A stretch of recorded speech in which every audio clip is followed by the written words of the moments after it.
In the heart of the African savannah, a mother deer did something that would shake the very foundation of what we think we know about the animal kingdom. She adopted a lion cub. The rangers at Kruger National Reserve couldn't believe their eyes when they first spotted her. A graceful impala standing protectively over a tiny mooing lion cub no more than 3 days old. The cub's mother had been killed by poachers, her body found stripped, and everything valuable just 50 meters away. But this doe, this prey animal, whose entire existence revolved around fleeing from predators, was gently nudging the orphaned cub with her nose, encouraging him to nurse. "This is impossible," whispered Dr. Elizabeth Thornton, the reserve's head veterinarian, watching through binoculars from their observation post. Every instinct in her body should be screaming at her to run.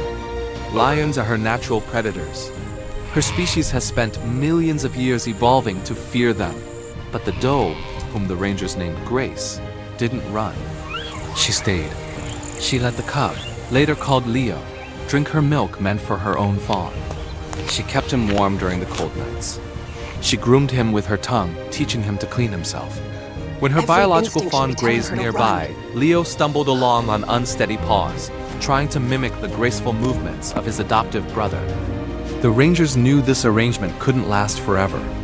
Leo was growing rapidly, his carnivorous nature becoming more apparent with each passing week. They'd prepared to intervene, to separate them before tragedy struck.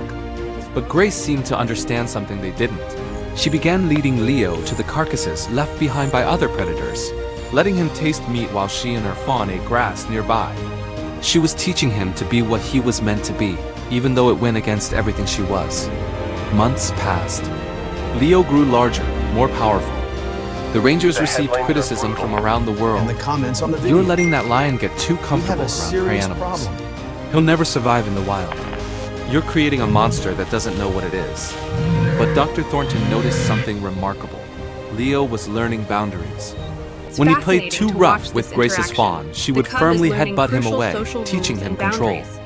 When he tried to stalk other impala, she would position herself between him and them, a living reminder of where his loyalties should lie.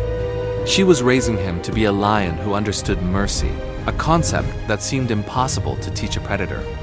Then came the day everyone had been dreading. Leo was now 8 months old, nearly full-grown, his man just beginning to sprout. A group of young male lions ousted from their pride wandered into Grace's territory. They saw Leo, recognized him as a young male, and prepared to kill him as competition. This was nature's way: eliminate threats before they become powerful. Grace did something that still brings tears to Dr. Thornton's eyes when she tells the story. She stepped between Leo and the hostile males, her tiny body dwarfed by their muscular frames. She stamped her feet, snorted, and refused to move, even as they circled closer, confused by this prey animal's audacity. Leo, seeing his adoptive mother in danger, released a roar that shook the acacia trees. It wasn't the roar of a cub anymore. It was the roar of a lion who had found his voice. The young males, startled by Leo's sudden display of dominance and confused by the bizarre alliance before them, retreated. Grace had bought Leo the time he needed to become what he was meant to be, and Leo had just proven he would protect her with that power. The rangers made the difficult decision then. Leo needed to be with his own kind. But they couldn't simply abandon him to the harsh realities of lion society. They contacted a nearby reserve that had recently lost their dominant male to old age, leaving a pride of females without protection. It was a risk, but it was Leo's best chance. The introduction was tense. The lioness circled the strange male who smelled of impala and showed no aggression toward the grazing animals at the reserve's edges. But Leo's unique upbringing had given him something rare in the lion world: patience and emotional intelligence. He didn't force himself on the pride.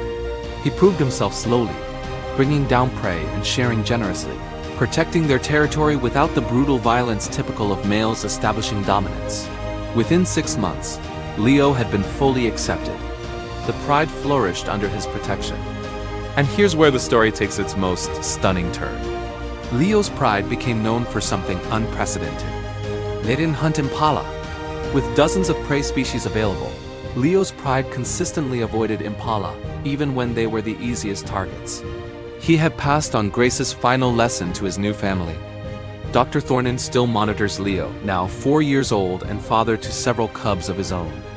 Grace lived to see him become king of his domain before passing peacefully at an old age for an Impala. On the day she died, rangers reported that Leo stood at the border of his territory, looking toward where Grace's herd grazed in the distance, and released a long, mournful roar that echoed across the savannah. Nature isn't always red in tooth and claw. Sometimes it's a doe who sees a helpless cub and chooses compassion over instinct. Sometimes it's a lion who remembers the mother who taught him strength and mercy can coexist. Grace proved that love can transcend the boundaries we think are unbreakable. And Leo proved that the lessons of a gentle heart can change a king. If this story touched your heart, hit that like button and subscribe for more incredible true animal stories that prove nature.